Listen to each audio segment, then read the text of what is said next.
Pues después de este resumen de todos los artículos que van a estar a vuestra disposición, tan pronto recibáis el correo de agradecimiento por habernos acompañado hoy aquí, vamos a tratar de resumirlos de otra forma distinta de lo que hemos hecho los años anteriores, que ha consistido en intentar hacer ponencias consecutivas de cada uno de los artículos. Y la mejor forma de hacer lo que se nos ha ocurrido es celebrar una mesa redonda con todos los autores de esos artículos, donde hagamos un repaso de las principales inquietudes, de las principales dudas que surgen en el contexto actual.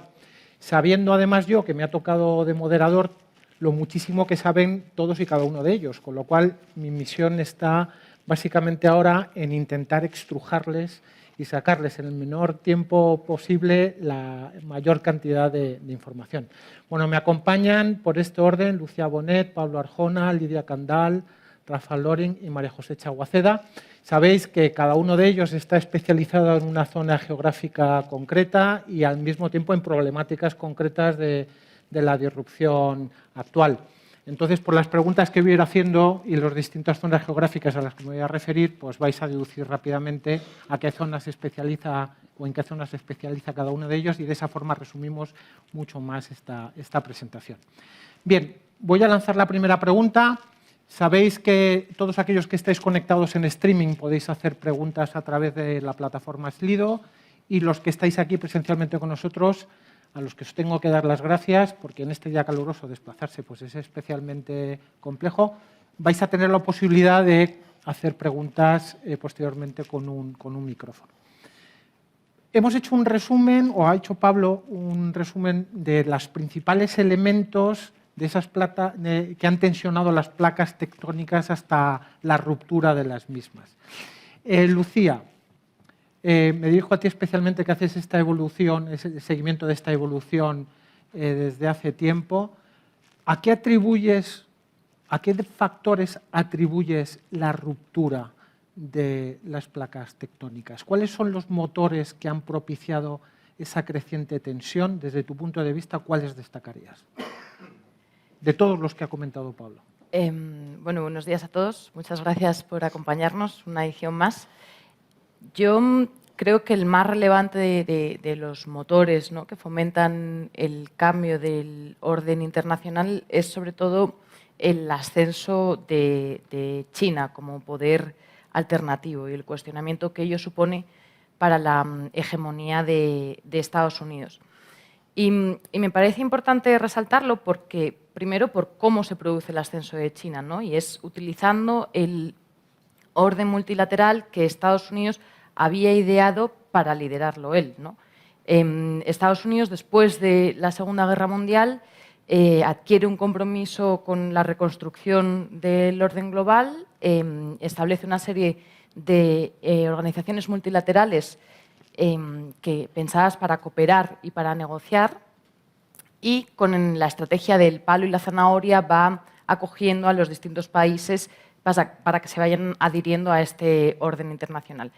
Y aquí me parece importante resaltar que Estados Unidos sí que hizo una serie de concesiones previas, no tanto en su propio beneficio, sino en pro de mantener la estabilidad global.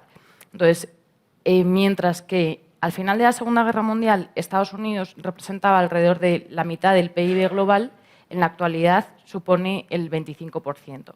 Y esto va en contraposición de lo que le ha pasado a China, ¿no? China, después de la Segunda Guerra Mundial, suponía el 1% del PIB y actualmente es también alrededor del 20%. Este cambio de poderes es lo que genera una enorme desconfianza por parte de Estados Unidos, que ha cedido su propio beneficio para crear un sistema multilateral que además China ha utilizado para su propio beneficio, ¿no? Y yo creo que es esta contraposición de pensamientos acerca de cómo funciona o el orden internacional basado en reglas lo que genera pues enormes disrupciones y desconfianza en la capacidad de dar resultados beneficiosos para la población estadounidense. Entiendo. El hecho de que China represente o defienda valores distintos de los occidentales y genere sistemas alternativos a la democracia liberal de Occidente, ¿en sí es motor de cambio o cómo forma parte de esta competitividad, ¿no? Yo creo que alimenta la narrativa, ¿no? O sea, es difícil pensar en si China habría conseguido este ascenso económico en un sistema democrático, ¿no? Alimenta esta narrativa de ellos están jugando con unas reglas distintas que están utilizando para su propio beneficio. Entonces, todo ello acaba cuestionando en las propias sociedades occidentales si realmente la democracia es el sistema político óptimo que realmente nos genera beneficios a nosotros. Y al final, pues, acaban generando pues, tensiones en los propios sistemas políticos, el auge de figuras autoritarias y el cuestionamiento de la propia población occidental y una desafección ciudadana hacia la democracia, efectivamente. Rafa, ¿tú crees que este ascenso de China, que es percibido como una amenaza por parte de Estados Unidos, explica las tensiones de un mundo bipolar? ¿O piensas que el surgir de otras muchas potencias con una voz o que reclaman una voz propia y distintas reglas del juego explican más una deriva hacia un mundo multipolar? Porque esa es un poco la duda ahora mismo, ¿no? Hay quien habla del mundo multipolar, hay quien habla del mundo bipolar y no sabemos dónde está, digamos, que el motor fundamental de todos los cambios. Bueno, primero, buenos días, muchas gracias a todos por venir. Pues sí, efectivamente hay una discusión, ¿no? Sobre si estamos en un mundo multipolar, digamos, donde hay varios ejes o potencias en ascenso, o estamos ya en un mundo bipolar parecido al de la Guerra Fría, pero con distintos actores, o estamos todavía en un mundo, digamos, hegemónico marcado por Estados Unidos. Bueno, como habéis visto un poco en el resumen, Pablo, y un poco en la línea de lo que decía Lucía, nosotros estamos un poco en la visión de que se está dibujando un mundo bipolar, pero es curioso que quizás no diría el consenso, pero que lo más repetido a la hora de describir el mundo actual es un mundo multipolar. Y bueno, esto es una contradicción que es curiosa, pero que también refleja muchas cosas, ¿no? Si uno mira fríamente a los datos, ya lo ha comentado Pablo, China es hoy el 68% del PIB de Estados Unidos, ¿no? La Unión Soviética, en su punto más álgido, en los principios de los 70, llegó al 40%. Es verdad que en términos militares está bastante por detrás y que la Unión Soviética tenía un gasto militar comparable al de Estados Unidos, pero pero China evidentemente está avanzando a gran velocidad también en este terreno, ¿no? Y entonces lo que se vislumbra sobre todo es un mundo en transición, ¿no? En este desequilibrio, ¿no? Que explicas muchas cosas en muchas partes del mundo y que parece que se está dibujando esa bipolaridad. Es verdad que no encaja igual de bien que en los tiempos de la Guerra Fría, porque no todos los bloques están igual de perfilados, ¿no? No hay un bloque soviético claramente ideológico marcado, pues por ejemplo podemos encontrar, digamos, en el bloque que pudiéramos dibujar en torno a China, pues un país comunista, un país puramente nacionalista como Rusia, una teología como Irán y bueno, no está tan claro, ¿no? Y luego hay potencias en ascenso, pues India que quiere jugar su propio papel. Por lo tanto, hay digamos, distintos matices, ¿no? A esta discusión que pueden dar pie a que se describa como multipolar, ¿no? Pero vamos, el eje de la transformación actual está claro que es esta rivalidad China y Estados Unidos. Y bueno, para terminar, comentar que es curioso que el éxito del término multipolaridad viene originado en la propia Rusia. Y son China y Rusia los que una y otra vez repiten que vivimos en un orden multipolar, entre otras cosas porque que se adopte este discurso y que los gobiernos de todo el mundo adopten este discurso crea un panorama que les gusta porque permite que Estados Unidos siga su propia agenda, que la Unión Europea intente desvincularse de este bloque occidental y es una estrategia que han seguido desde China claramente intentar dividir al bloque occidental porque bien unido pues, no tiene rival en estos momentos. ¿Y tú en este momento percibes realmente la capacidad de que vaya a haber un sorpaso de China a Estados Unidos como algo probable o seguro o cierto? Bueno, yo creo que la pregunta que se repite mucho, quizás menos importante respecto al orden geopolítico, porque bueno, China ya es casi el 70% del PIB y aunque no hubiera un sorpaso que parece, ahora cada vez se va revaluando más con los problemas de crecimiento estructurales que tiene China, que probablemente no haya un sorpaso, pero lo que sabemos es casi seguro que va a estar en torno al 80-90% del PIB en las próximas décadas, con lo cual la rivalidad económica va a estar ahí y sabemos que el crecimiento de las capacidades militares chinas va a continuar también. O sea que este eje, digamos, de disrupción geopolítica China-Estados Unidos, independientemente de que haya sorpaso, va a ser permanente. Y esa rivalidad se concreta entre las dos potencias, sin duda alguna, en una rivalidad comercial, tecnológica, defensiva, incluso diplomática, pero se traslada al resto del mundo, ¿no? Y desde ese punto de vista lo que me gustaría es, como especialistas en zonas emergentes, por ejemplo, María José, empiezo contigo, que concretes un poco qué está suponiendo para América Latina esta disrupción geopolítica y estas tensiones entre China y Estados Unidos. ¿En qué se traduce en tu zona geográfica? Okay. Buenos días a todos, muchas gracias por venir. Pues efectivamente, Ricardo, como señalas, esta rivalidad se está trasladando al mundo emergente y claramente en América Latina, porque América Latina importa. ¿Y por qué? Porque tiene gran riqueza en recursos estratégicos, es decir, minerales, energía, alimentos. Pongamos, por ejemplo, el litio. Es decir, Bolivia tiene las primeras reservas mundiales, Argentina las segundas y Chile las cuartas. Luego lo encontramos también con cobre, cobalto, níquel.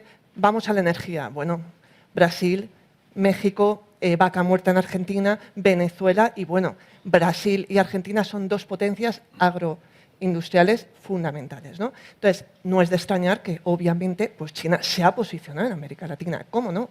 De hecho, ya es el primer socio comercial de Brasil, Chile y Perú. Pero ya no hablamos solo de intercambios comerciales, vamos más allá. Está entrando con mucho dinamismo en términos de inversiones. Es decir, el puerto de Shanghái en Perú es un caso claro, ¿no? Pero vamos más allá. 22 países de la región ya se han adherido a la ruta de la seda. Son 2/3. Es tremendo y lo hemos visto recientemente en la cumbre de China-CELAC, que ha puesto sobre la mesa 8.000 millones de dólares en líneas de crédito para financiación.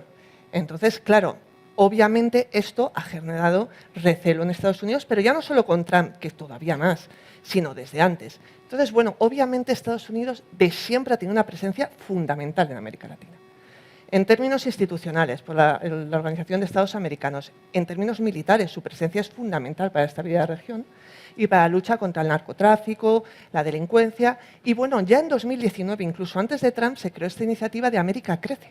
¿Para qué? Para rivalizar un poco con esta fuerte entrada de China, que además entra con mucha financiación y con muy pocas preguntas. Claro, entonces la pregunta aquí del millón, más allá de esta rivalidad, es decir, bueno, ¿y esta ventana de oportunidad la puede aprovechar América Latina?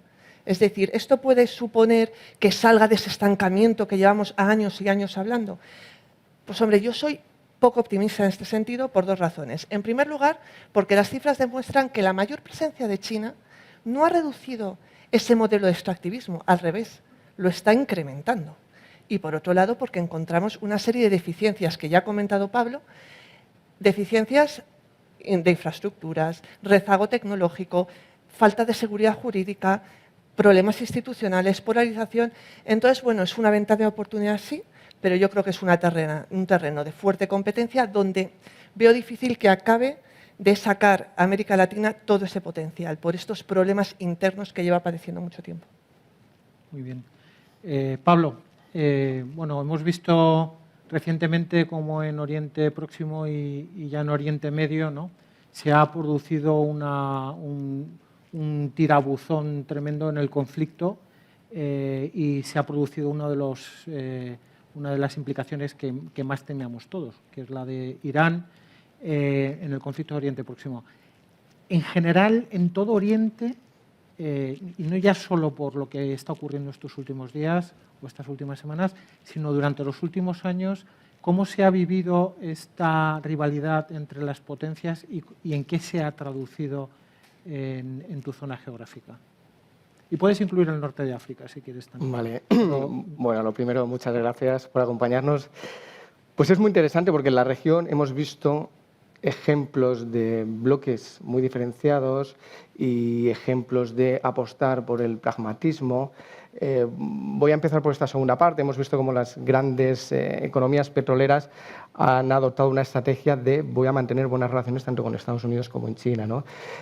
Con Estados Unidos hace unos meses, no, hace unas semanas, firmaron acuerdos muy voluminosos con Donald Trump, pero es que en los años anteriores habían firmado acuerdos muy interesantes con China. China es el principal socio comercial de Arabia Saudí, compra el 30% del petróleo. Y también China participa en proyectos muy interesantes en el proceso de diversificación que está haciendo Arabia Saudí, en proyectos del vehículo eléctrico, también de IT. Incluso China ha dado un salto geopolítico porque fue China quien medió en el restablecimiento de las relaciones entre Arabia Saudí e Irán. Y luego tenemos ejemplos de bloques muy diferenciados, que es la parte de Israel e Irán, ¿no? Israel es el principal aliado de Estados Unidos, y Irán, sus principales socios son, por un lado, Rusia. Recordemos los miles de drones que ha utilizado Rusia en la campaña con Ucrania, y China, que es el principal cliente de sus exportaciones. Desde luego, Israel no hubiera adoptado estas medidas sin el apoyo de Estados Unidos, el apoyo militar, tanto defensivo como ofensivo, y el apoyo diplomático, porque ha bloqueado las resoluciones en el Consejo de Seguridad de la ONU. Pero hay que tener en cuenta que Oriente Medio responde a sus propias dinámicas. En los últimos años hemos visto conflicto en Siria, conflicto en Yemen, hemos visto inestabilidad en Irak con el auge del Estado Islámico.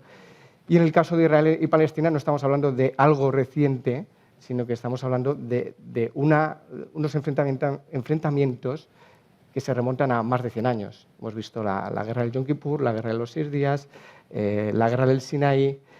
Estamos hablando de 100 años de espiral de odio, de violencia y de venganza, y que toda esa espiral lo que ha hecho es alejarnos cada vez más de un punto en común.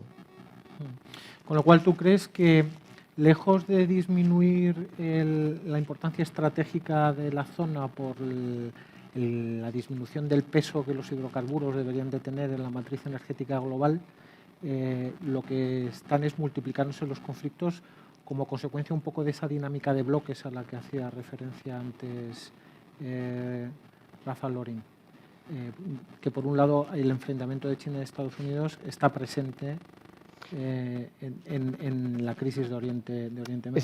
Está presente en la crisis de los 2 últimos años, pero en mi opinión no está presente en lo de los años anteriores, porque Estados Unidos había adoptado una estrategia de repliegue, de repliegue en Siria, también de repliegue en Irak. Desde la perspectiva geopolítica, China estaba un poco de observador, ¿no? Enfocándose sobre todo en la parte comercial. Entonces sí ha tenido influencia en el conflicto que estamos viendo estos días, porque desde luego no podría ser sin el apoyo de Estados Unidos las medidas que ha adoptado y la campaña que ha adoptado, pero en el resto de cosas de la región yo no veo una relevancia tan significativa.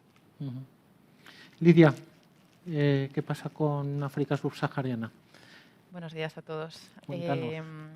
Pues África subsahariana, una región que cada vez va a tener más importancia, como nos decía Pablo en la introducción.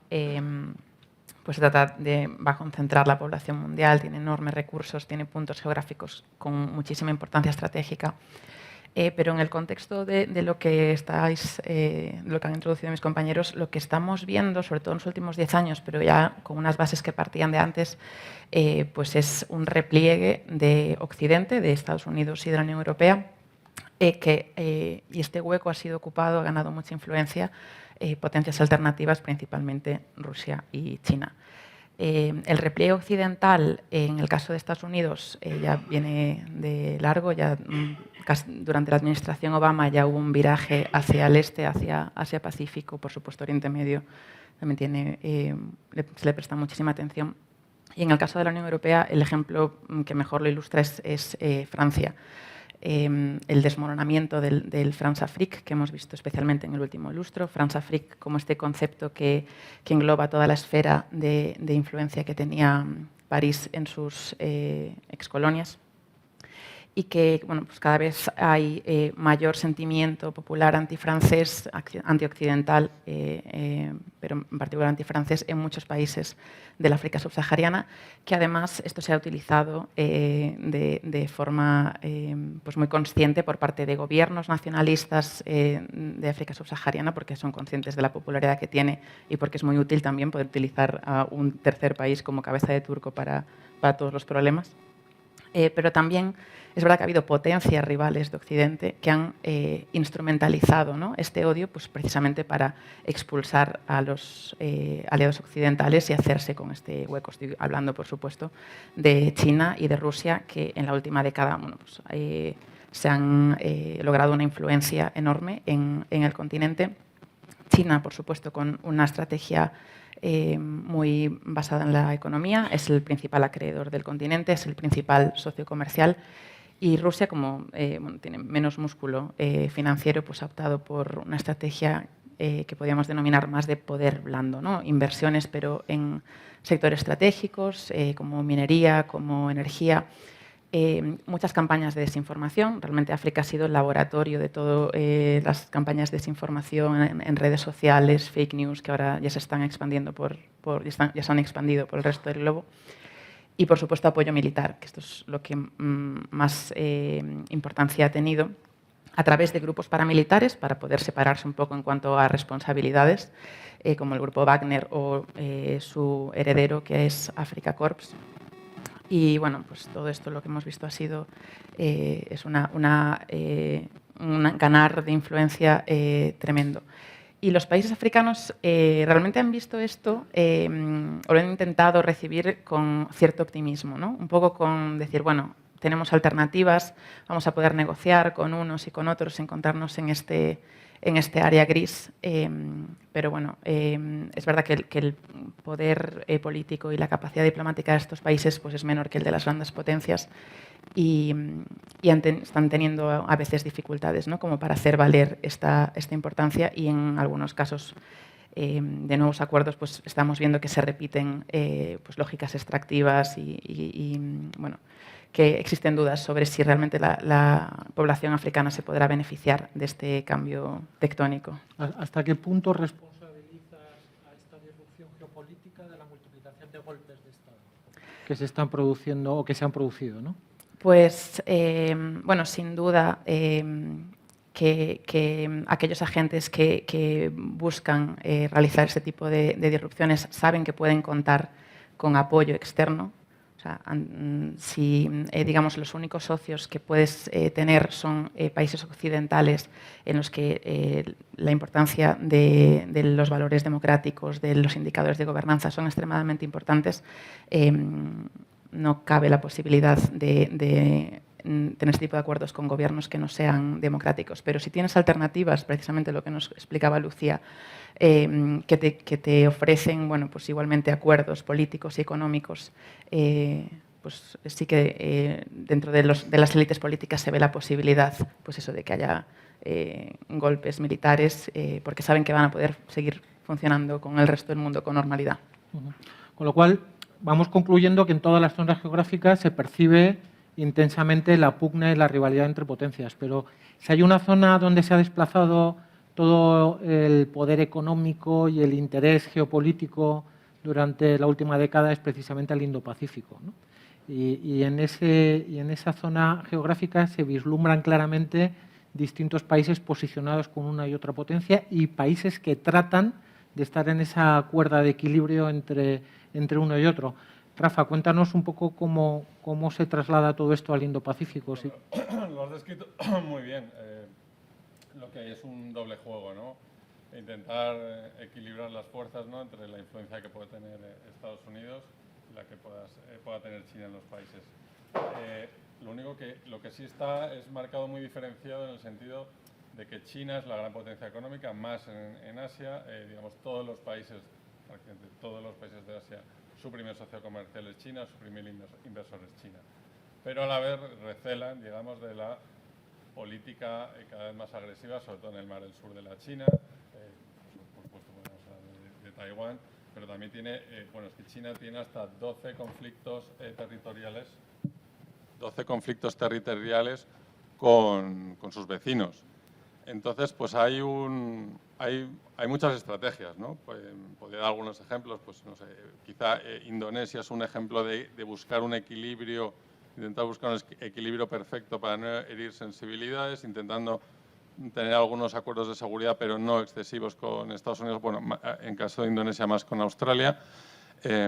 Y luego hay otros países pues, que en cambio se están definiendo mucho más. Es el caso de Filipinas, donde sus conflictos territoriales están mucho más exacerbados con China y donde están estrechando mucho más sus vínculos con Estados Unidos, ¿no? Tampoco me quiero alargar, pero quizá volver a llamar la atención sobre el tema de la India y cómo va a ser un factor clave en cómo evolucione este enfrentamiento geopolítico en Asia, porque India es la potencia emergente, es un poco como juega el papel que en el globo juega China con Estados Unidos, pues en el continente lo juega India con China, ¿no? Está creciendo más y tiene unas dinámicas demográficas mucho más positivas, y entonces también China lo ve con recelo y bueno, han tenido en los últimos años India cada vez se está acercando más a Estados Unidos, bueno, a partir sobre todo de 2017 cuando se reavivó el famoso Quad Group, una alianza, estratégica con Estados Unidos, Australia y Japón, de tipo, militar. Y a raíz de ahí, pues las relaciones con China se han ido deteriorando y han tenido, pues ya conocemos en 2020 aquel enfrentamiento en la frontera, ¿no? Y bueno, como ves, podría seguir aquí hablando de muchos países y muchas zonas, no quiero ocupar. Bueno, volveremos más tarde. Volveremos sobre todas las zonas en referencia a otros temas que irán saliendo. Pero yo creo que en este momento todos hemos visto que desde el pasado mes de enero, como ha comentado Pablo, el mundo ha dado un vuelco fundamental como consecuencia del cambio clarísimo de liderazgo de Estados Unidos, ¿no? Lucía, ¿qué trae Trump y por qué todo cambia tanto durante... O sea, ¿cuál es el valor de las decisiones que está adoptando Estados Unidos? ¿Qué peso, qué trascendencia tienen? Bueno, yo creo que la llegada de Trump marca un antes y un después en las administraciones estadounidenses, ¿no? Primero por el tipo de personaje que es, ¿no? Es un liderazgo muy fuerte con el objetivo de mantener siempre la narrativa, de controlar el foco mediático y evitar que la gente entienda que están ocurriendo otras cosas en Estados Unidos, además de Trump.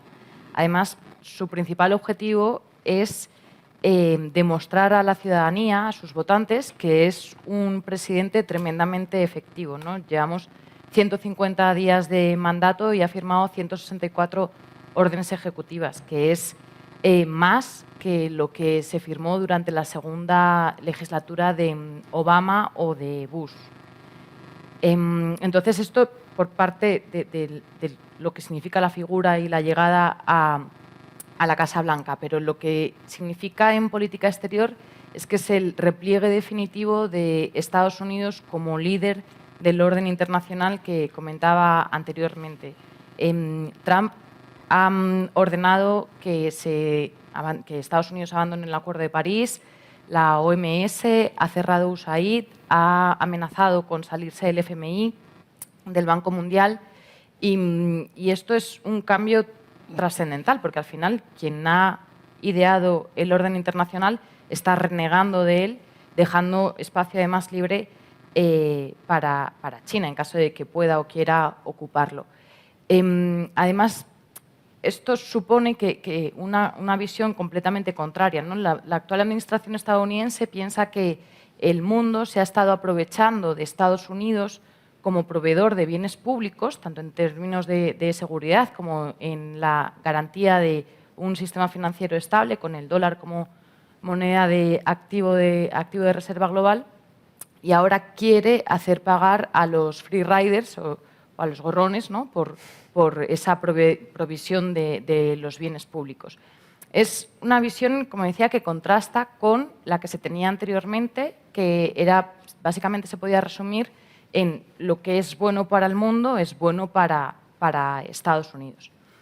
Y en política comercial, también marca un antes y un después, ¿no? Por el uso de las herramientas comerciales, la guerra arancelaria que inició con el Liberation Day y los aranceles recíprocos, y ellos lo que plantean es: vamos a utilizar los aranceles para aumentar la recaudación, para financiar el déficit fiscal que tenemos y además como herramienta de negociación.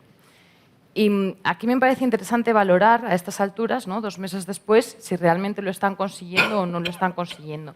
Y es que desde el punto de vista recaudatorio, en los 2 meses que llevan puestos los aranceles, y eso que estamos en una pausa, ¿no? O sea, me refiero a los aranceles del 25% sobre el aluminio y el acero, los que están fuera del TMEC para Canadá y México, los aranceles sectoriales, han permitido aumentar la recaudación en 44.000 millones de dólares en 2 meses, ¿no? Previamente se recaudaban unos 6.000, 7.000 dólares mensuales. Entonces, sí está siendo efectivo para aumentar la recaudación exterior estadounidense, y también está siendo efectivo para sentar a los socios en la mesa de negociaciones, ¿no? De momento se ha firmado un acuerdo con Reino Unido, es un acuerdo de mínimos que básicamente establece un arancel medio del 10%, pero más o menos se plantea que el de la Unión Europea sea más o menos similar. Perdona que te interrumpa. Entonces, detrás de todo lo que está haciendo Trump, sí hay una filosofía y un modelo que funciona. O sea, hay una lógica detrás. Bueno, ¿O es un cúmulo de decisiones que casualmente concluyen en...? Yo no creo que sea aleatorio. Es verdad que no es un comportamiento predecible, es más bien errático, ¿no? Y de hecho, pues hay una teoría ahora que se ha popularizado, que es la teoría del taco, ¿no? Que Trump always chickens out, que significa que siempre se acaba acobardando, ¿no? También sorprende que los mercados, a 10 días de que se cumpla el plazo de negociaciones, sigan prácticamente impasibles, ¿no? Y es porque los mercados descuentan que se va a acabar acobardando y que van a prorrogar más la imposición de los aranceles recíprocos. Yo lo que digo es que sí que está siendo efectivo. O sea, lo que digo es que sí que está aumentando la recaudación y que en lo que más éxito tiene es en cambiar el marco de referencia, ¿no? Hace unos años, bueno, el año pasado mismamente, imponer un arancel del 10% a todas las importaciones que entrasen en Estados Unidos nos resultaba algo totalmente irreal. Y ahora nos parece el mejor escenario posible. Entonces, sí son exitosos en cambiar este marco de referencia, ¿no? Y esto me parece que marca un antes y un después y que hace que tengamos que tener mucho cuidado con cómo nos maneja Estados Unidos. Pues os dejo a quien quiera intervenir en este momento, intervenga por si tiene alguna opinión contraria a lo que acaba de comentar Lucía.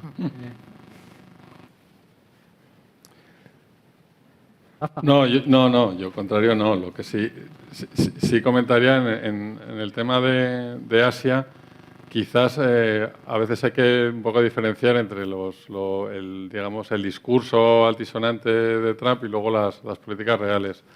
Con la excepción de los aranceles, que luego sí que os comento, la política americana, exceptuando, digamos, quitando puntos suspensivos sobre el tono, digamos, dialéctico, quizás se parece más a la que había antes, que no esta gran disrupción, ¿no? Pero sí es verdad que la política arancelaria y los comentarios sobre el coste de la defensa de los aliados en Asia pues va directamente contra la línea de flotación de lo que es una política de contención contra la expansión china. Sobre todo, bueno, por el tema de cómo se ha articulado la política comercial, ¿no? Esto de que los déficits comerciales, por definición, son malos y demuestran que se está haciendo algo, digamos, una política industrial desleal. Pues esto, evidentemente, por ejemplo, Vietnam, que es un país que, a pesar de que tiene unas grandes similitudes políticas con China, también, en términos de seguridad, se ve inclinado a apoyarse en Estados Unidos por todos los contenciosos, digamos, de soberanía que tiene con China. Bueno, pues es el país más afectado por los aranceles recíprocos si se hacen, ¿no? Y luego los comentarios sobre la defensa, el coste de la defensa con Japón y, bueno, sobre todo con Taiwán, pues lo que lo que hay es una... Quizás no sabemos si es real o no, o es una percepción en el tema de que se debilite la disuasión de Estados Unidos para un ataque, digamos, en Taiwán, ¿no? Que, digamos, Trump salga diciendo que Taiwán les ha robado a la industria de los microchips, que tiene que costear más la defensa, pues no sabemos si eso en realidad hace que la respuesta de Estados Unidos vaya a ser distinta en caso de invasión. Lo que sí genera, por supuesto, es una percepción, y posiblemente esto es algo que estudien en Pekín, de la disuasión, ¿no? La disuasión, uno de los factores más importantes es generar, digamos, transmitir que tú vas a hacer inequívocamente una respuesta. Cuando ya hay más ambigüedad en la respuesta y qué tipo de respuestas harás, pues la disuasión se ve debilitada, ¿no? Y dado que Taiwán, ya lo ha comentado el presidente, es un elemento tan clave en el mundo geopolítico actual, no solo por los microchips, sino por lo que significaría de un posible enfrentamiento entre las dos grandes potencias, pues evidentemente el efecto Trump sí existe, ¿no? En Asia también. ¿Y en Latinoamérica? Bueno, yo antes de pasar a Latinoamérica sí quería comentar que a mí lo que me mata es este razonamiento, sinceramente, de que un déficit de la balanza comercial es negativo.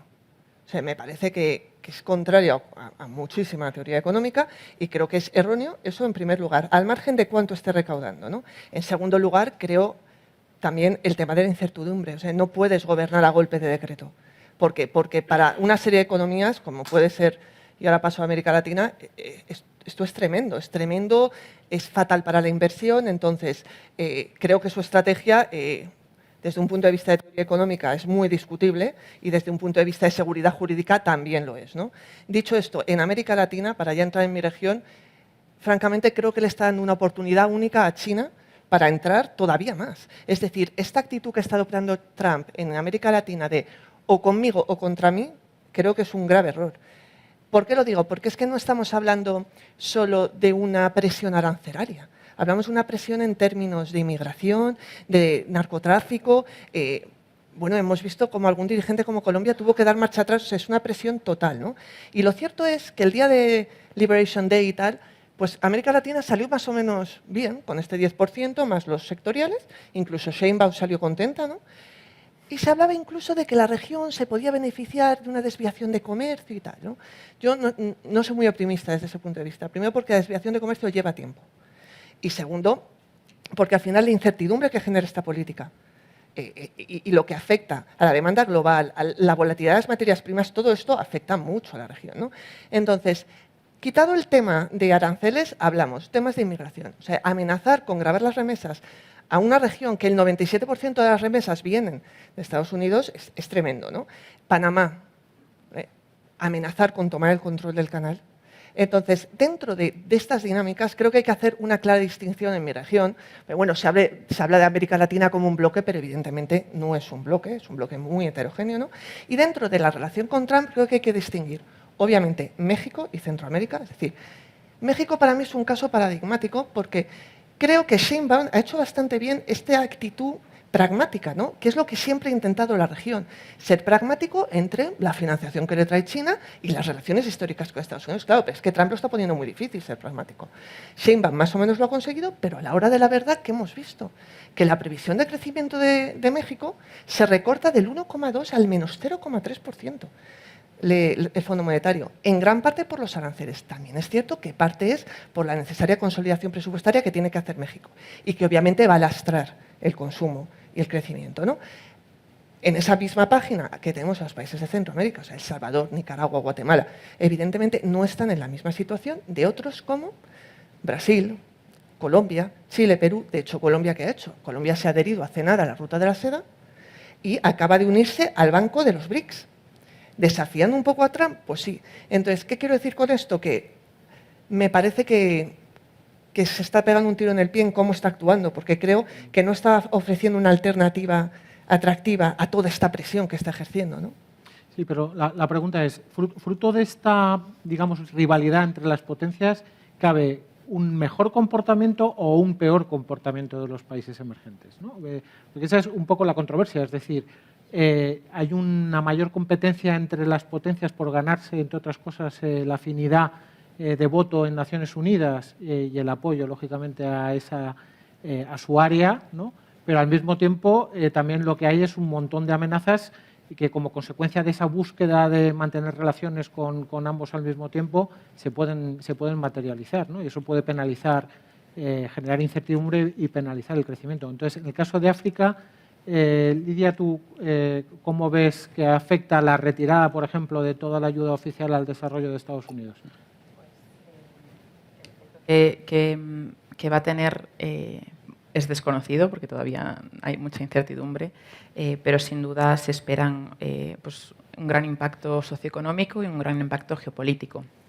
La imposición de aranceles ha afectado mucho a los países africanos, porque cómo no va a tener déficit comercial Estados Unidos con países africanos cuando esos países africanos no se pueden permitir los productos que exporta Estados Unidos. Y en cuanto a ayuda al desarrollo, se calcula que aproximadamente un cuarto de toda la ayuda al desarrollo que recibe África, bien a través de mecanismos bilaterales o bien multilaterales, un 25% tiene origen en Estados Unidos. Entonces, el efecto que va a tener se desconoce, pero sin duda va a ser muy grande. Esto no hace, como decía María José, le planta una alfombra roja a potencias alternativas para entrar en el continente. Hay países que ya están preparados para ejercer nuevas. China ha anunciado que pretende quitarle todos los aranceles a los productos africanos, exceptuando Eswatini, porque tiene relaciones diplomáticas con Taiwán. Hay muchas potencias medias, Emiratos Árabes Unidos, la India, Arabia Saudí, que ya están preparando pues nuevos despliegues de ayuda al desarrollo, por supuesto, siempre atendiendo a sus intereses particulares geopolíticos. Y esto en zonas particularmente vulnerables, Cuerno de África, el Sahel, yo creo que en los próximos años sin duda serán pues motores de grandes cambios en el panorama geopolítico, sin duda. Desde tu punto de vista, el apoyo indubitativo de Estados Unidos a Israel en Oriente Medio, ¿qué supone o qué cabe, qué efectos puede tener durante los próximos años? Siguiendo un poco el tema de la llegada de Trump, en el conflicto ha tenido una importancia muy significativa. El año pasado, el primer ministro Netanyahu estaba en unos momentos internos complicados, con mucha presión social, y una de sus principales esperanzas es que Trump ganase las elecciones. ¿Por qué? Porque ya vimos cómo en el primer mandato se salió del acuerdo nuclear con Irán en 2018, un acuerdo nuclear que estaba funcionando bien, un acuerdo que todas las partes están cumpliendo y que si siguiese en vigor, igual hoy no estaríamos hablando de conflicto. Y también Estados Unidos, durante el primer mandato, pues impulsó los acuerdos de Abraham, en el que Israel restableció las relaciones con algunos países como Emiratos Árabes Unidos. Y lo que ha hecho Trump al llegar en esta segunda legislatura es de nuevo endurecer la posición de Estados Unidos, adoptar una estrategia denominada por él mismo de máxima presión sobre Irán, donde estableció nuevas sanciones.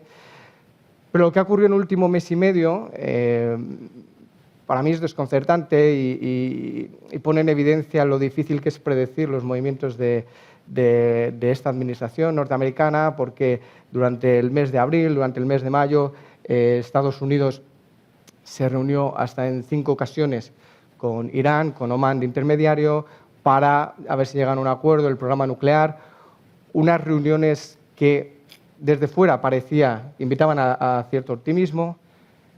Recuerdo cuando publicamos las claves de la semana de finales de mayo, en las que se recogía que el propio Trump decía se han logrado avances serios, y en el que, en algún tuit, decía a Israel que no llevase a cabo ataques sobre Irán para no entorpecer las negociaciones.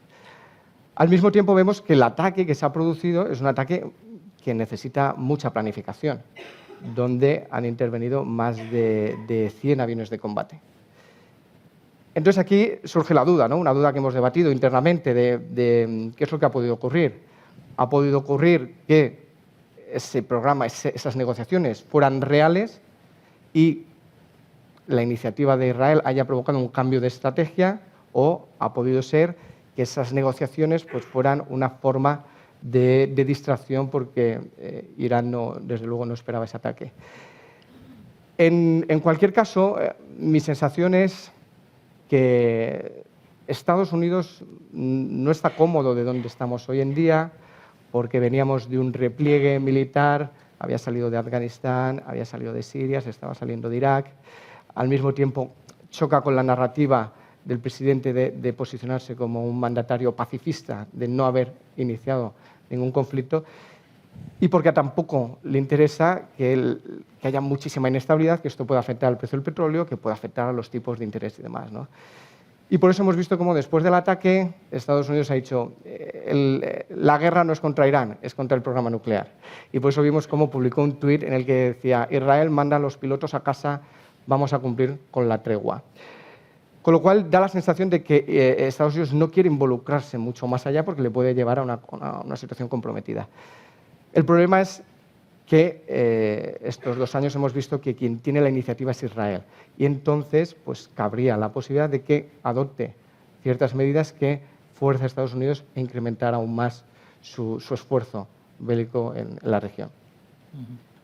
Yo, si me permites añadir una cosa, la intervención en Irán contradice la teoría del taco, ¿no? O sea, Estados Unidos no siempre se acobarda y el ejemplo de Irán ahí lo tenemos.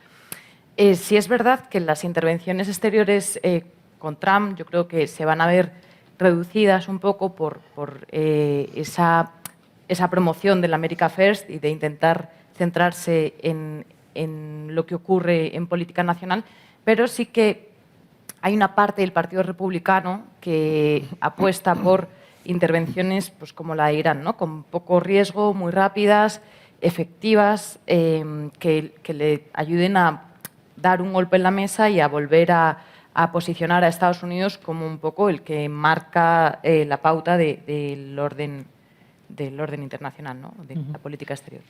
Y respecto a Ucrania y al conflicto de Ucrania, porque claramente había una promesa de alcanzar una tregua, incluso un fin al conflicto rápido, y sin embargo, bueno, hemos visto cómo eso se ha ido dificultando con el tiempo e incluso se ha dejado de hablar de esa posibilidad a día de hoy. ¿Qué piensas que puede ocurrir respecto a ese conflicto y por la intervención de Trump próximamente? ¿Alguna sorpresa?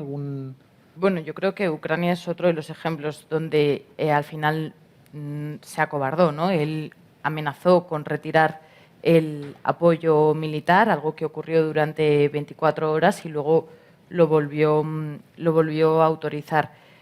Yo creo que Trump, durante la campaña electoral, que dijo que resolvería el conflicto en 24 horas, se ha chocado con la realidad que es Vladimir Putin, que al final pues, es igual de duro negociando que la parte estadounidense, ¿no? O sea, ninguna de las dos partes, ni Ucrania ni Rusia, va a ceder.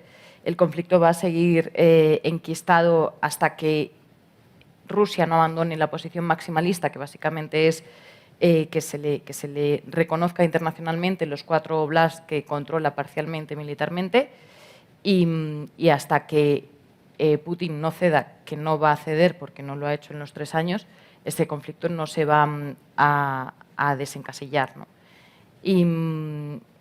Y bueno, por parte de Ucrania es muchísimo más consciente de la dependencia que tiene de Estados Unidos, ya lo era anteriormente, ¿no? Pero el ejemplo del conflicto en la Casa Blanca o la conversación posterior hace que Estados Unidos haya intentado suavizar un poco la posición de Zelensky y demostrarle quién manda aquí, y yo creo que va a seguir en la misma línea. Ucrania plegándose a las exigencias de Trump, mientras Rusia no ceda, no se va a desenfrescar todo. Vamos. Bueno, hemos hablado de proteccionismo, ¿no? De los aranceles recíprocos, del Día de la Liberación, pero el comercio internacional ya venía, digamos que transformándose en los últimos años y surgiendo conceptos, decoupling, de-risking, friendshoring, etcétera, etcétera. María José, tú recuerdo que hiciste un artículo sobre todos estos cambios en un panorama reciente, ¿no? de hace 2 años creo que fue así, y el año pasado uno específicamente sobre el surgir del proteccionismo. ¿Cuáles son los principales cambios que... Porque claro, una cosa es Estados Unidos frente al resto del mundo y otra cosa es qué hace el resto del mundo con el resto del mundo, ¿no? Que es el grueso del comercio internacional. Entonces, ¿qué crees que puede seguir ocurriendo y cómo crees que va a seguir ocurriendo? Bueno, pues efectivamente Trump indudablemente afecta al comercio internacional, el COVID también lo hizo, pero yo creo que tenemos que dar un paso atrás. Esto viene ya de antes, llevamos mucho tiempo hablando de esta desglobalización, ¿no? Entonces, por buscar un punto de inflexión, yo me situaría en la crisis de 2008-2009, ¿no? Donde se da fin a una etapa donde el comercio había crecido de forma acelerada por encima del PIB global, ¿no? Entonces, ¿qué ocurre con la crisis? Ya lo ha comentado Pablo en la introducción, ¿no? ¿Qué se ve? Se ve que una serie de economías, sobre todo occidentes, habían deslocalizado gran parte de sus industrias, ¿no? Habían generado déficits por cuenta corriente y una fuerte necesidad de ahorro externo, ¿no? Entonces, se empieza a poner en tela de juicio las bondades de esta globalización y si efectivamente es un juego de suma positivo para todos. Esto a nivel macro, pero ojo, también a nivel micro, que nos encontramos con muchos trabajadores de sectores industriales en muchísimos países quejándose de esta deslocalización. Y esto tiene su traslación en las urnas y en todos estos movimientos de proteccionismo de la, bueno, America First, claramente, ¿no? Entonces, ya con esta situación, bueno, estalla la COVID, y llega la crisis de Ucrania. Entonces, como ha comentado Pablo, encontrarnos con que no teníamos respiradores, no teníamos mascarillas, la dependencia de la Unión Europea desde un punto de vista energético en Rusia.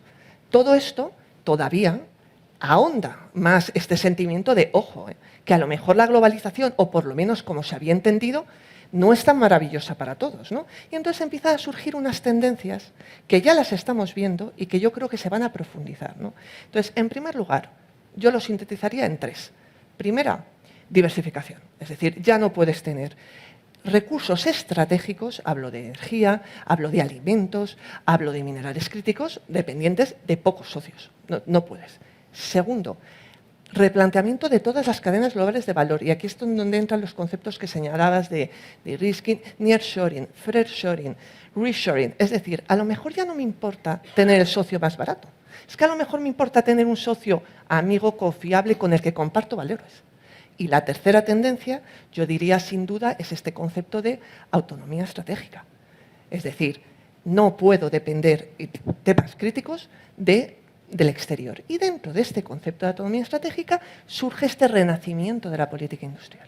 La política industrial se justificaba normalmente por temas de competitividad y ganan terreno otros argumentos. ¿Cuáles son? Seguridad, resiliencia de las cadenas globales de valor e incluso el cambio climático. Entonces, ¿en qué se traduce todo esto a nivel práctico? Pues se traduce en que ya no vemos tanto un comercio entre bloques como intrabloques. Y en segundo lugar, ¿qué vemos? Mucho acuerdo bilateral. Bueno, lo estamos viendo con Estados Unidos. Cada uno. Entonces, en el fondo, lo cierto es que estamos hablando que las relaciones de poder están dominando el comercio internacional más que la eficiencia económica. Y claro, ya para terminar, esta es la pregunta del millón, que yo no tengo una gran respuesta, pero os la lanzo, que es, ¿cuánto cuesta esto? En términos económicos, ¿no? Entonces, hay un estudio muy interesante de la Organización Mundial del Comercio que lo hizo poco después del Liberation Day, ¿no? Y entonces estima que el coste de las medidas proteccionistas más las disrupciones en las cadenas globales de valor, ¿qué coste supone esto? Pues evalúa que supone 1,7 billones de dólares para el comercio internacional. Pongámoslo en contexto. 1,6 es más o menos el PIB español y eso supone como el 5% del comercio. ¿Qué supuestos barajaba este modelo? Que hay que decirlo también.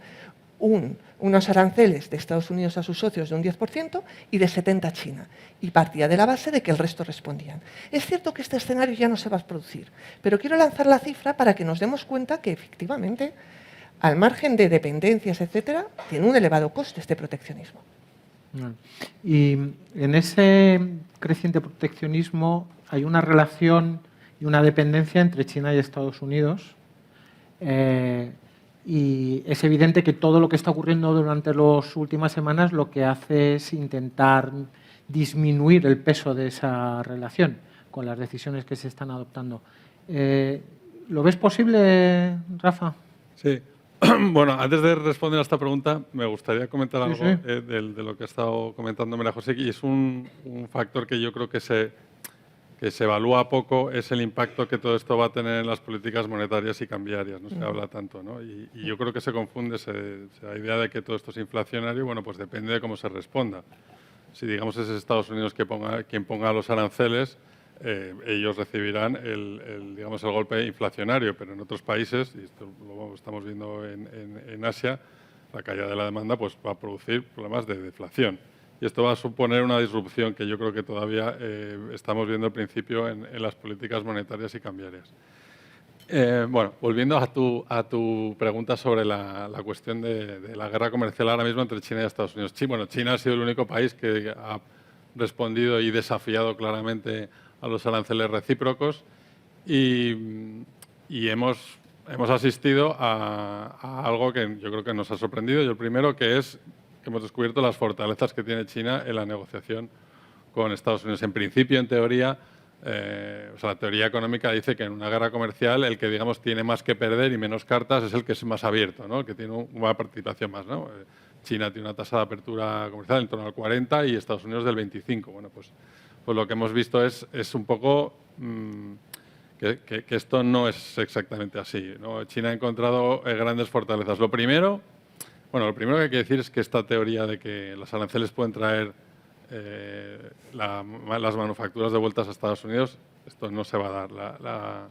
Las cadenas de suministro son muy complejas. Lo hemos visto con el tema de Apple y por qué, como Tim Cook llamó prácticamente a la semana al presidente Trump para que le metiera una excepción a los aranceles recíprocos, porque si no habría problemas en la fabricación de los iPhones.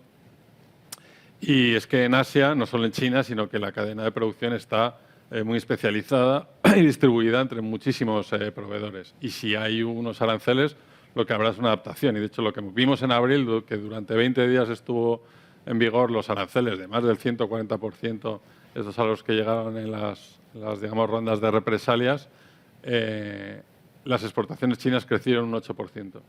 Hubo un desplome del más del 20% de las exportaciones a Estados Unidos, pero las exportaciones de China al resto de socios asiáticos creció un 20%.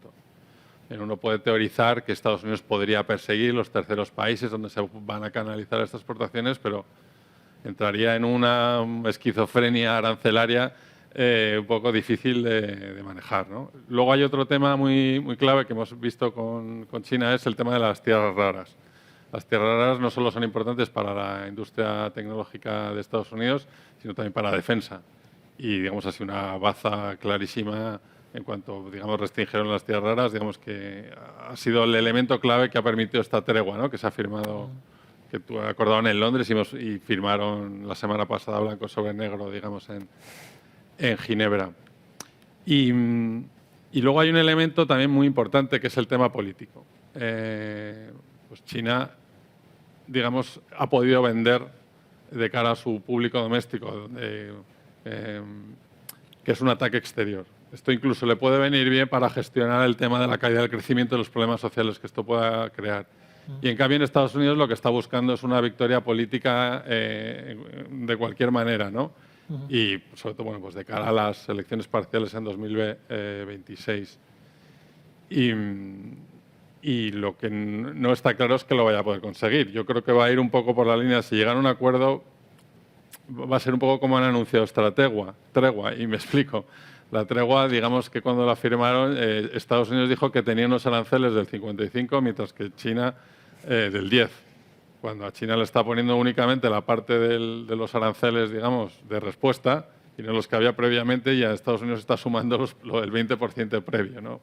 En realidad lo que ha sucedido es que hemos vuelto un poco al punto de salida de las negociaciones, y en realidad los aranceles medios ahora mismo están en el 50 y el 33. O sea que sigue siendo muy grave. Esto, si se mantiene en estos niveles, va a haber un daño económico serio. Con lo cual, una vez más, ese heterodoxo razonamiento lógico que tienen las medidas económicas de Trump, porque tienen, yo creo que un origen más político, la realidad acaba demostrando que no funcionan, ¿no? porque ha intentado desvincularse rápidamente de China y se ha dado cuenta que lo que es absolutamente vulnerable. Pero ¿hasta qué punto esa vulnerabilidad no es una garantía de que no vaya a haber más conflicto? Pues no, garantías no existen. Pero de todas maneras, el empeño, digamos, al final van a conseguir algo que, una amenaza que solo se puede hacer una vez. El decoupling solo se puede hacer una vez. Y una vez alcanzado, ya digamos que las posibilidades de que haya un conflicto se incrementan porque ya no tienes este riesgo, ¿no? Y cada vez vamos aumentando. Bueno, hace unos años China era el primer socio comercial, ahora ya es el tercero, detrás de México y Canadá. Y si siguen por esta vía, pues podemos llegar a un efecto decoupling real que incremente las posibilidades de un conflicto, efectivamente. En este contexto, ¿qué es lo que está haciendo la Unión Europea, Lucía?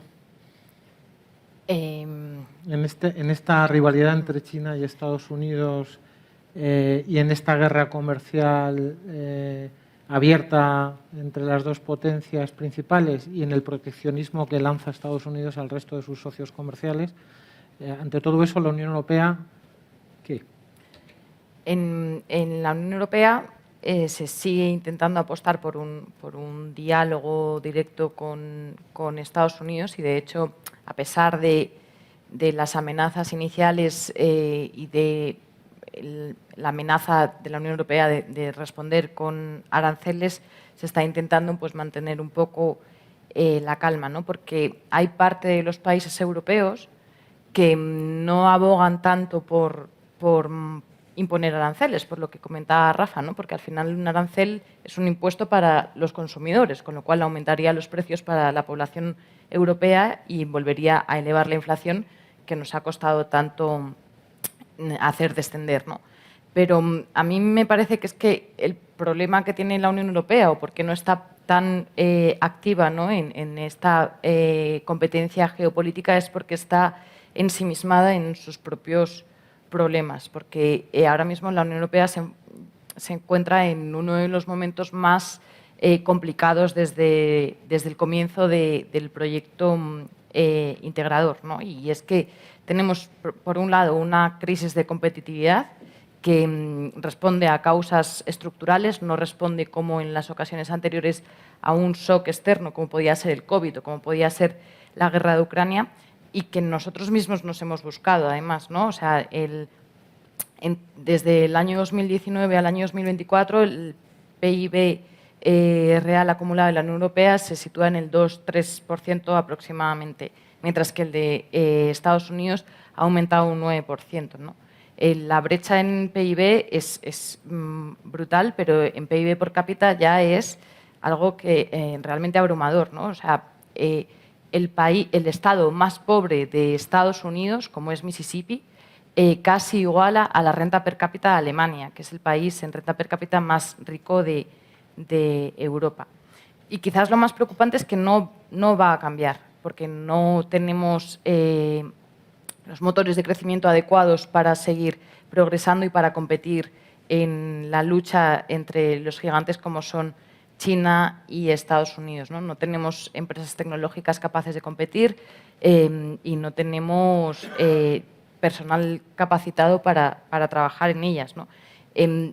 Pero es que además nos estamos imponiendo a nosotros mismos, nos estamos poniendo palos en las ruedas, porque la Unión Europea, que siempre se había jactado de ser un poder normativo, ahora eso es lo que está limitando la propia innovación de las empresas europeas, ¿no? Ericsson y Nokia, que a principios del siglo XXI podían competir con la primacía o el liderazgo en el ámbito tecnológico, ahora mismo han quedado relegados a prácticamente una cosa de recuerdo, ¿no? Yo creo que lo que cambia ahora mismo es que la capacidad de la Unión Europea de dar respuesta a estos problemas estructurales está un poco liderada o mitigada por el hecho de que hay muchísima voluntad política, los líderes europeos son muy conscientes. Tenemos el informe Draghi, ¿no? Que estima que necesitamos 800.000 millones de euros y sabemos que somos capaces de tener esa movilización de capital, tanto público como privado, para financiar el déficit de inversión e intentar ponernos a la altura de China y de Estados Unidos. Pero no va a ser un cambio de la noche a la mañana y corremos el riesgo de quedar relegados a la irrelevancia geopolítica. ¿Y cómo ver la relación de la Unión Europea con África y con Latinoamérica? ¿O cómo la veis mejor Lidia y María José? Pues en la relación de la Unión Europea con África se ven claramente estos problemas que dice Lucía, porque hay una pérdida total de influencia, más allá de Francia, que ya comentamos, sino como bloque en general.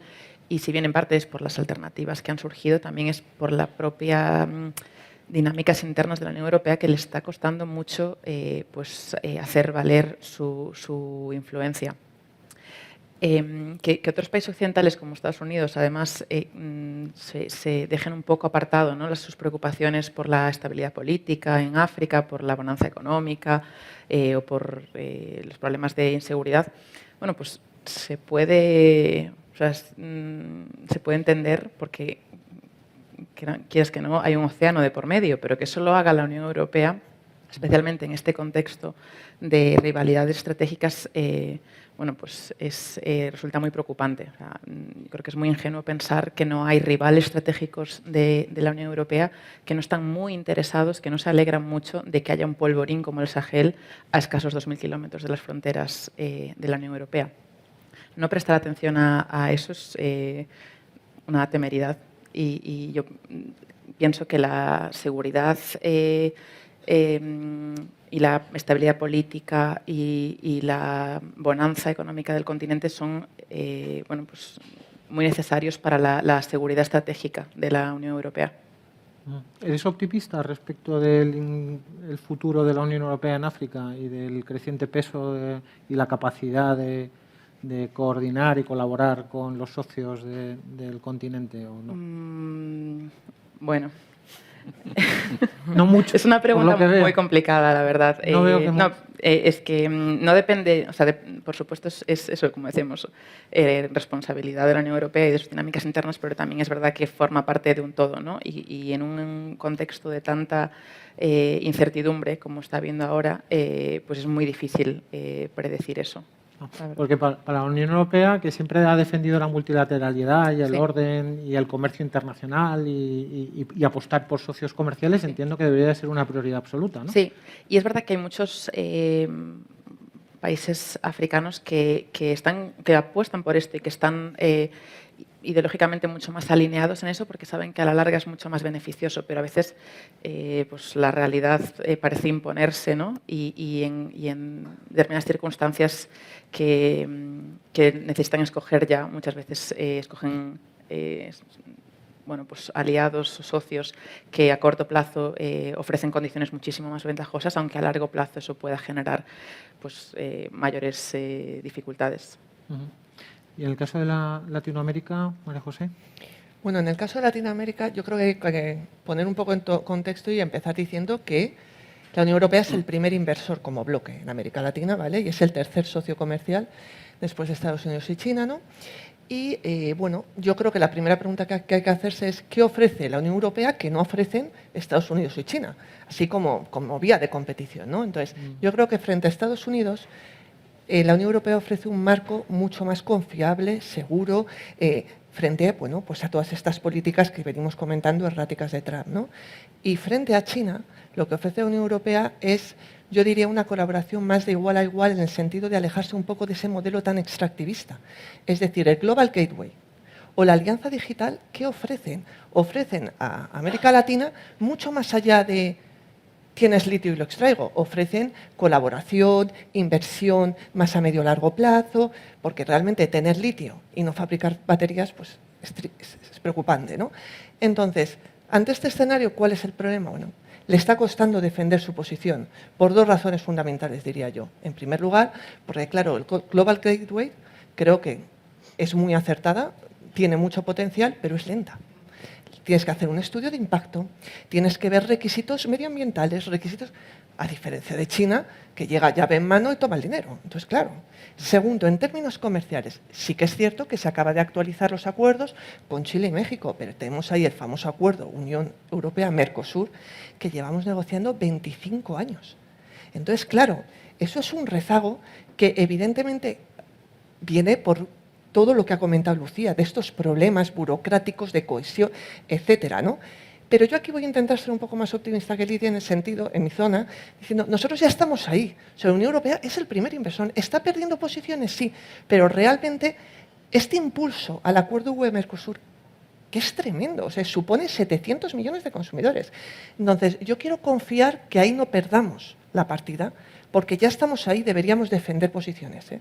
Deberíamos defenderlas, porque es una zona muy rica.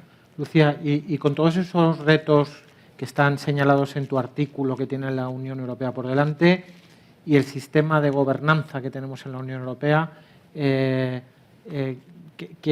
son las coaliciones de voluntad y por qué son tan importantes? Bueno, es el mecanismo que ha descubierto la Unión Europea que le permite avanzar en cuestiones que son muy sensibles políticamente, ¿no? O sea, es decir, cuando no puedo avanzar siendo la Unión Europea. Efectivamente, cuando no puede cumplir la regla de la unanimidad, lo que hace es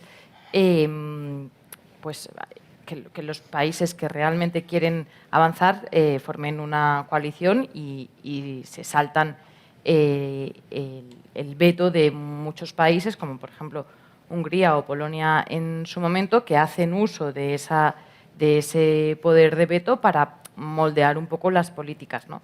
Lo que pasa es que al final esto va también un poco en contra de la propia naturaleza de la Unión Europea, porque lo que hace es, o sea, si no se van a modificar la forma de voto, igual no se tiene que avanzar en ese tipo de medidas, ¿no? Cuestiona un poco la legitimidad del proceso de elección.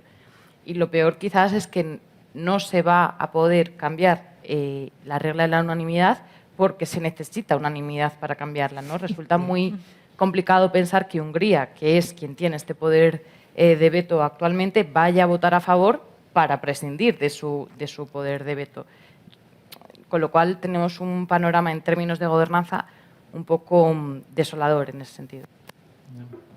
Bueno, pues yo lo que querría ahora es que comentéis cuáles son los principales riesgos que identificáis cada uno de vosotros en vuestras regiones, pensando en las empresas y en la posibilidad de desarrollar negocios y establecer relaciones comerciales con las distintas zonas geográficas en este contexto que hemos descrito ahora. ¿Qué perspectivas y qué principales riesgos veis en cada una de vuestras regiones? Y bueno, eso de momento. A ver, empiezas tú, Pablo, que es el que llevas más tiempo. Pues en términos económicos, el principal riesgo que se enfrenta Oriente Medio es la descarbonización, algo que luego podremos ver en mayor detalle y estamos viendo cómo las principales economías petroleras están haciendo proyectos de diversificación económica muy ambiciosos. Por eso estamos viendo cómo Arabia Saudí fichó a Cristiano Ronaldo o a Neymar. El objetivo es potenciar sectores como el ocio o como el turismo, ¿no? Y también está haciendo otros proyectos en sectores muy vanguardistas. Entonces, por la parte económica tenemos esa parte que también es una oportunidad para las empresas españolas porque son proyectos tan ambiciosos que están tocando tantos sectores que yo creo que podemos jugar un buen papel ahí.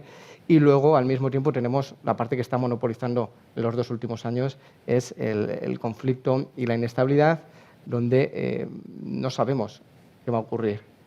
Porque lo que nos ha demostrado estos 2 últimos años es que los acontecimientos se han alejado de los escenarios centrales. No se esperaba que jamás fuera a llevar un ataque tan brutal como ha hecho, no se esperaba que Israel fuera a llevar una respuesta con un grado de destrucción como el que estamos viendo, no se esperaban operaciones como la de los walkie-talkies o que fuera en una semana a decapitar a Hezbollah, empezando por Nasrallah, que llevaba más de 20 años al frente, y tampoco se esperaba que después de 10 años de conflicto, de repente en 2 semanas el tablero bélico en Siria cae y se produce la salida de Bashar al-Assad. Eso era impensable. Con lo cual, es muy difícil decir por dónde va a ir. Lo que tenemos ahora mismo es que Israel, todos estos movimientos, todos estos acontecimientos han debilitado enormemente a Irán porque han debilitado a sus proxies, y con la caída de Siria se ha producido una desconexión territorial entre Siria, o sea, entre Líbano e Irán. Esto Israel lo ha aprovechado para llevar a cabo este ataque. Y a partir de aquí es difícil saber qué va a pasar. Israel tiene objetivos maximalistas de acabar con el programa nuclear. Algunos informes que se han filtrado apuntan que lo que se ha producido es un retraso del programa más que una destrucción. Y el segundo objetivo es la caída del régimen de Irán, ¿no? Esto es muy difícil, hacerlo solo con bombardeos. Ya lo vimos en Irak, como la salida de Saddam Hussein fue necesaria una operación terrestre, ¿no? En cualquier caso, Israel ya ha conseguido algo que era impensable hace 3 años, que es la superioridad aérea. Esto le permite llevar a cabo bombardeos sistemáticos para mantener debilitado a Irán, bombardeos como ya hace el Líbano. Y por parte de Irán, ahora mismo está en una posición muy debilitada, tiene 2 opciones muy diferenciadas. Una es apostar por la vía diplomática, eso supondría renunciar al programa nuclear, y la otra opción es que estos ataques, desde la perspectiva del régimen, lo que les ha puesto de manifiesto es la importancia de alcanzar la bomba nuclear como verdadera herramienta de disuasión. Lo que puede hacer es incentivarles a ir más rápido. Tenemos estos 2 extremos y es muy difícil decir hacia dónde se va a desplazar. Viendo el comportamiento que ha tenido Estados Unidos con Corea del Norte, ¿cuál crees que sería la decisión más inteligente dentro de esa disyuntiva que tiene Irán ahora mismo que podría tomar? Si hablamos hablando de la perspectiva de Irán, Sí. pues el ejemplo de Corea del Norte, desde su perspectiva, la lectura es: si alcanzamos la bomba nuclear, es posible que en ese momento ya no nos vayan a atacar. El problema es que ahora está en una posición muy debilitada y la pérdida de la defensa aérea hace que no tenga capacidad de contrarrestar los ataques que pueda realizar Israel. O sea, ¿qué piensas tú que genera más estabilidad en Oriente Medio? ¿Que Irán esté debilitada o que exista un equilibrio de fuerzas entre Irán y Arabia Saudita, por un lado, e Israel, por otro? Pues es una pregunta tremendamente buena. Es verdad que se alcanza en un escenario, supongamos que tiene la bomba nuclear, pues va a haber estabilidad en el sentido de que ninguna de las partes va a querer cruzar una línea roja, porque las consecuencias serían tremendamente malas. Si no llegamos a ese punto y estamos en la situación actual, no hay ese riesgo de escalada nuclear, de intercambios nucleares, pero tampoco estamos en un escenario de estabilidad, porque lo que probablemente va a hacer Israel es mantener debilitado a Irán con bombardeos sistemáticos. Entonces no te sé responder. Menos mal. No, era una pregunta. Seguimos repasando zonas geográficas. Lidia. Grandes retos, ¿no?, para África. Grandes riesgos, grandes retos. Sí. Yo veo 2 a grandes rasgos. Uno, en el plano económico, la falta de transformación estructural de las economías africanas, que hoy en día predomina un sistema económico muy basado en el sector extractivo, que luego se dirige a exportaciones sin transformar, sin valor añadido.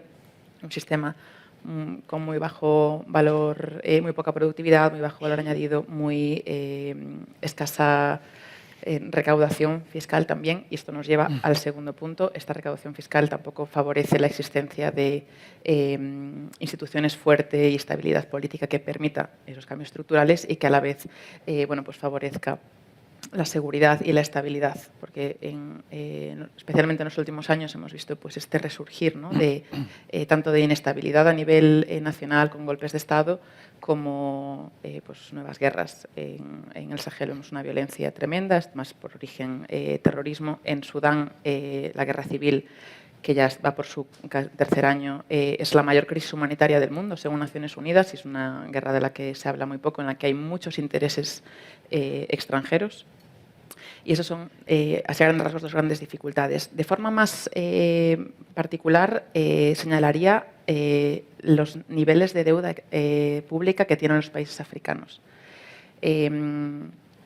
Por contextualizar un poco, a principios de siglo hubo grandes iniciativas de alivio de la deuda que permitieron un descenso radical de los niveles medios de deuda pública con respecto al PIB, en un periodo además de tipos de interés muy bajos y de bonanza económica, y esto llevó a muchos países africanos a endeudarse para financiar todas estas transformaciones necesarias.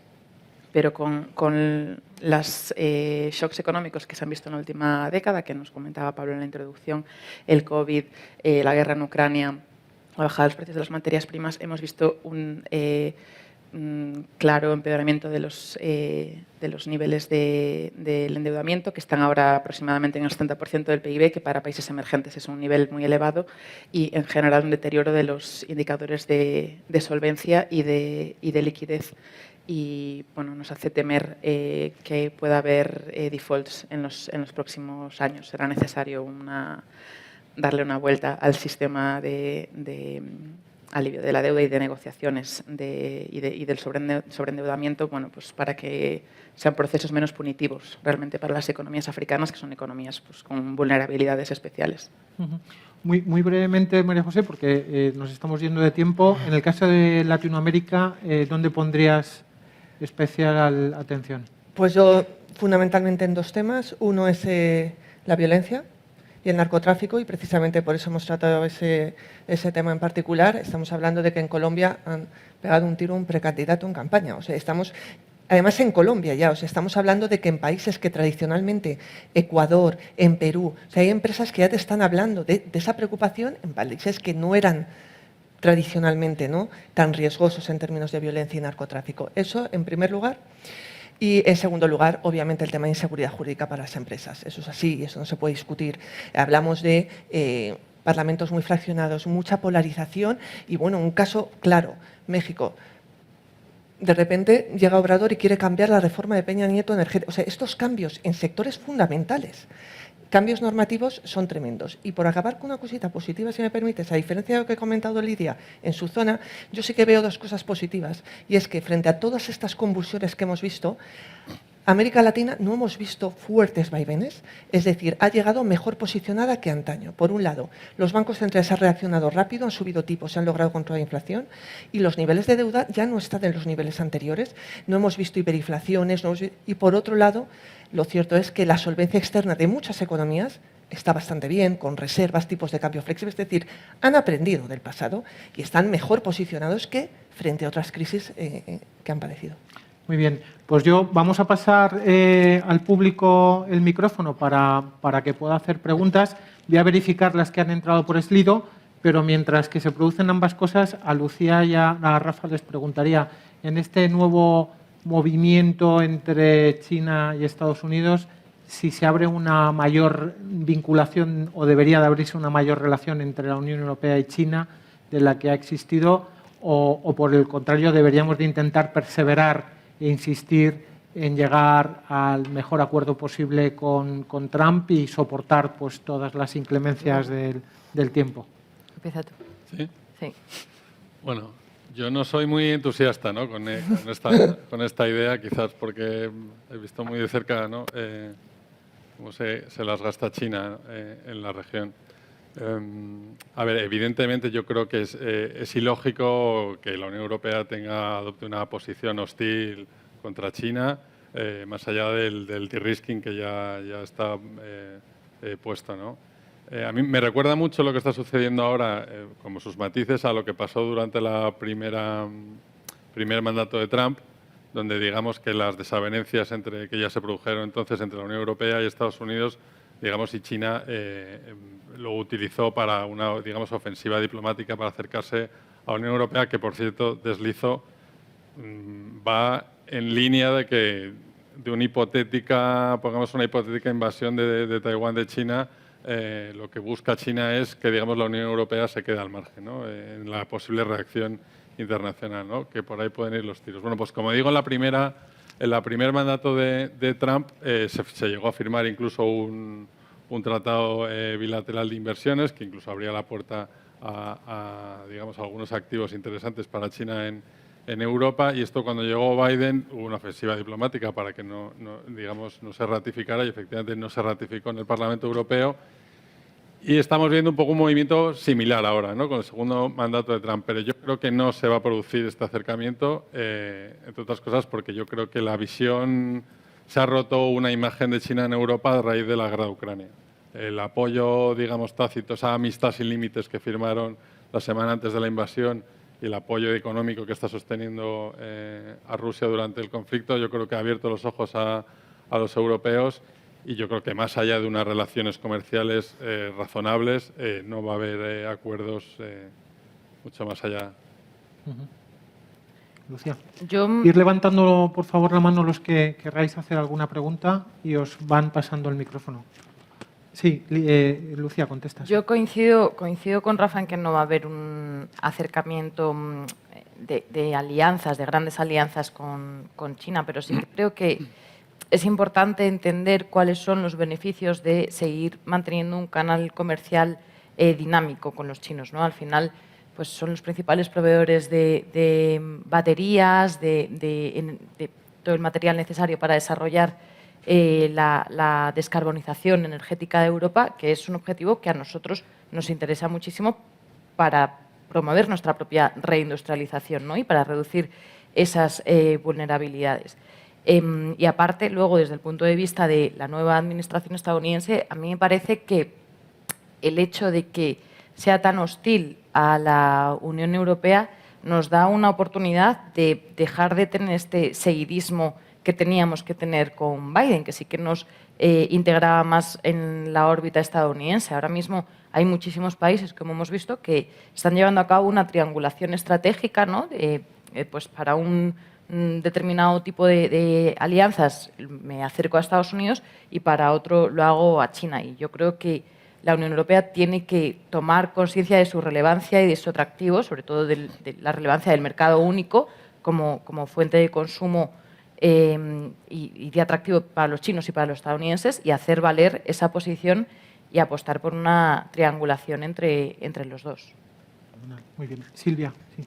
Sí, muchísimas gracias y enhorabuena por este seminario tan interesante. Mi pregunta es la siguiente. Vamos a ver, desde el punto de vista de la empresa, un problema que se está planteando es la depreciación del dólar. Es decir, para todas las empresas que hacen negocios en dólares o zona dólar, pues como al final la contabilidad está en euros, pues se están teniendo que registrar unas pérdidas bastante voluminosas, ¿no? Y esa depreciación, pues entiendo que, bueno, pues ha habido mucha salida de capitales de Estados Unidos a Europa, los bancos centrales también, a la vista del menor valor del dólar, están cambiando su ponderación dentro de lo que son sus reservas. Y un poco para intentar dar algún tipo de respuesta a las empresas, ¿creéis que esta depreciación del dólar es deliberada por parte de Trump y, por lo tanto, ha venido para quedarse?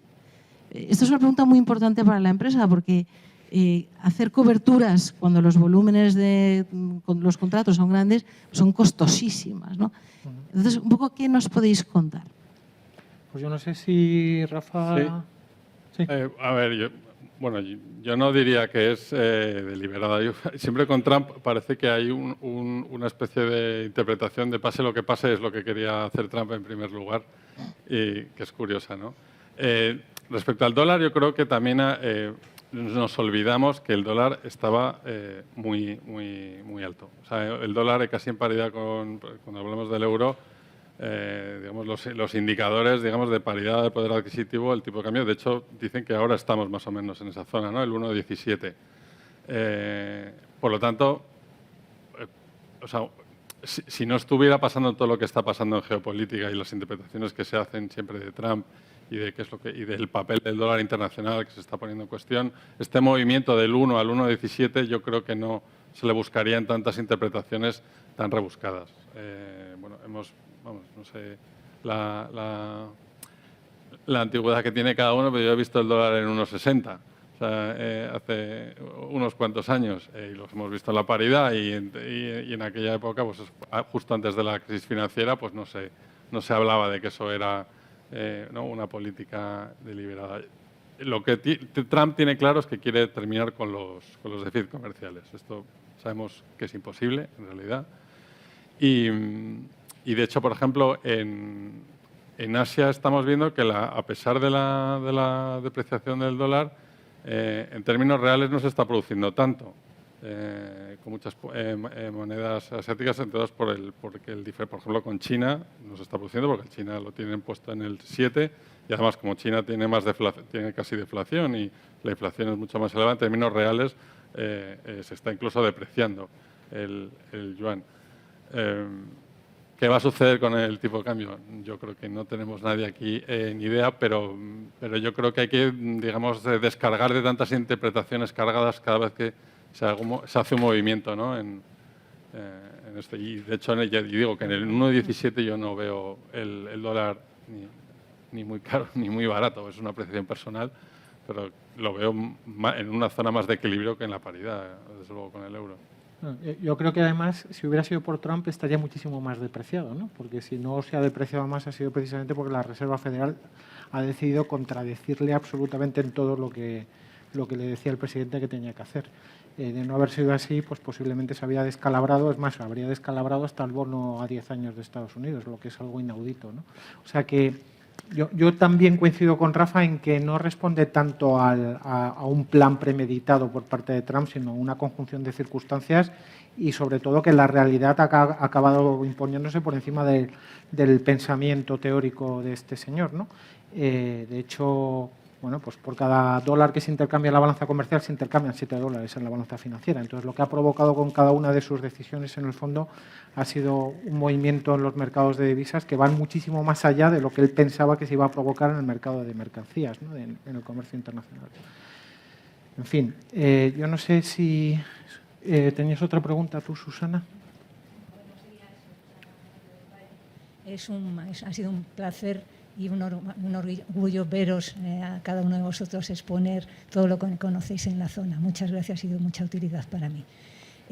Siendo cliente de CESCE, conoce que el grupo de empresas para el que trabajo está centrado en las infraestructuras, Oriente Medio y África, con lo cual han sido los dos sectores de mayor interés. Me gustaría hacer un comentario, creo, o por lo menos, no sé si se me ha pasado, a la guerra de Gaza, ¿no? Al conflicto de Gaza y a lo que está significando, ¿no? No sé si es que ya está descontado que efectivamente ya debe estar totalmente destruido por informaciones que nos llegan. No sé si ya se han parado las negociaciones y si ya se ha asumido que efectivamente Gaza se va a convertir en un enclave turístico y nada más, cosa que efectivamente para la zona, con todos los acontecimientos posteriores que ha habido, pues ha quedado obligado. Pero, en fin, ha habido varios cientos de muertos en los 12 días de la guerra con Israel, pero seguimos con más de 40.000 muertos en Gaza, ¿no? Eso me gustaría tener un input por vuestra parte. Y luego, en segundo lugar, unido ya un poco más con el tema interno y el Real Decreto sobre medidas arancelarias, yo creo que ha sido una buena noticia que a CESCE se le haya incrementado ese límite, ¿no? A esos 6.000 millones. Tenéis, a lo mejor no es para los ponentes, pero sí me gustaría saber, ¿CESCE está diseñando algún tipo de estrategia específica? ¿Cómo estáis enfrentando esta buena noticia? ¿Vais a tomar alguna medida concreta? Y otra vez, muchas gracias, muy interesante, de verdad. Gracias. Pues si quieres, Pablo, respondes tú a la primera parte y yo intento responder a la segunda.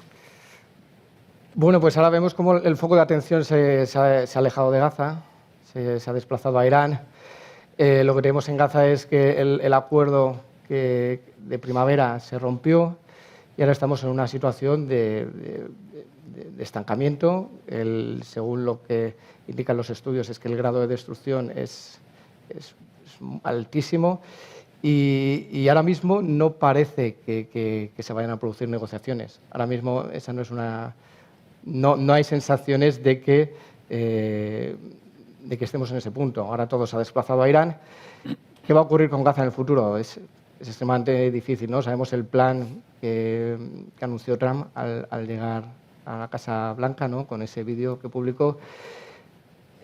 Ahora mismo el alcanzar para alcanzar un acuerdo, las dos partes tienen que ceder, las dos partes tienen que estar razonablemente contentas con ese acuerdo y ahora mismo es extremadamente difícil pensar que vamos a llegar a un acuerdo porque hemos llegado a un punto, un punto de dolor, de odio y de venganza que es extremadamente difícil que se pueda llegar a ese punto, ¿no? Entonces, sinceramente desconozco qué va a ocurrir, ¿no? Puede que nos quedemos en la situación actual de forma bastante indefinida, ¿no? Yo diría que al margen del drama humanitario, que no deja de ser un drama humanitario, en lo económico, ¿no? La relevancia que tiene el conflicto de Gaza pues, va perdiendo peso y solo lo gana en la medida en que Irán se implica como una tercera parte de ese conflicto, ¿no? En el plano económico. Y es por lo que no nos hemos referido tanto al conflicto de Gaza.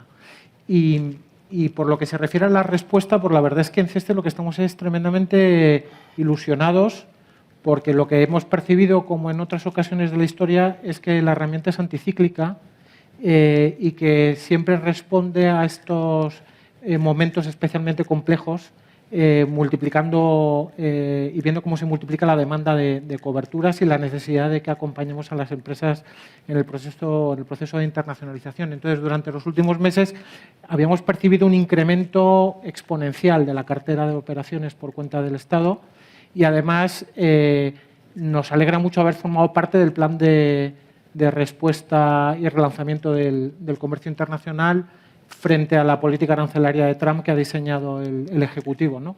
Y en ese sentido, pues esto ha permitido ese incremento de 6.000 millones en la capacidad de emisión de riesgo este año, de los cuales 2.000 millones además quedan reservados a las empresas que estén especialmente perjudicadas por el potencial arancel que finalmente concrete Trump a las empresas españolas, ¿no? A la Unión Europea. Ya sabemos que por más que quiera no puede discriminar por países, ¿no? Con lo que desde ese punto de vista, al igual que el ICO, que estoy viendo que está Fernando aquí, yo creo que tenemos la inmensa oportunidad de poder responder desde las herramientas públicas a las necesidades de las empresas. Y convencidos además de que lo vamos a hacer así. O sea que, sí. Yo no sé si hay alguna pregunta más en la sala. Hay varias preguntas que han estado por escrito. Llevamos 6 minutos de retraso. Voy a trasladar una porque es la que me ha parecido que no hemos tocado y que podría tener más interés, aunque está vinculada con la ponencia que Pablo va a transmitir luego posteriormente. Preguntan en 3 ocasiones al menos qué perspectivas ves para el precio del petróleo, una vez que ha tenido esta volatilidad como consecuencia de la posible afectación o no del estrecho de Hormuz por la implicación de Irán en el conflicto. Bueno, yo creo que lo primero es fijarse o tener en cuenta cómo está el petróleo. Es la parte puramente de mercado. Lo que tenemos es una sobrecapacidad que puede que supere el 1.000.000 de barriles, no solo porque ha habido un enfriamiento, el crecimiento de la demanda, sino porque también ha habido un aumento muy interesante en otros países fuera de la OPEP, pero también de la OPEP, que ha adoptado una política muy agresiva. Entonces, si quitásemos la prima geopolítica, probablemente el precio del petróleo debería estar en torno a los 60, incluso por debajo.